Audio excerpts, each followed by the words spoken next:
Со 38 предлог точки на дневен ред на 26 април е закажана 61-та седница на Советот на општина Кочани. Претходно на 24 април ќе заседаваат 6 комисии во функција на Советот, кои во рамките на своите надлежности ќе расправаат по понудениот дневен ред, во кој се содржани мощни значајни извештаи, информации, предлог одлуки и согласности. Прва точка на дневен ред ќе биде годишниот извештај на општина Кочани за 2016 година, пошто ќе биде разгледан извештајот за извршување на буџетот на општината за првиот квартал од годината. Советниците ќе ги разгледаат извештајот за работа на Центарот за развој на Источниот Атлантски регион за 2016 година, како и спроведувањето на програмата за истата година.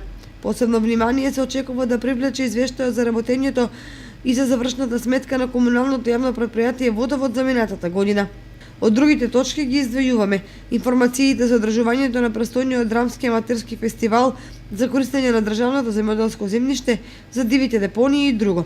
Се очекува советниците да ги усвојат предлог одлуките за сопствено учество на општината во проектот Планински велосипедски рај и рехабилитација на ски центарот, пониква.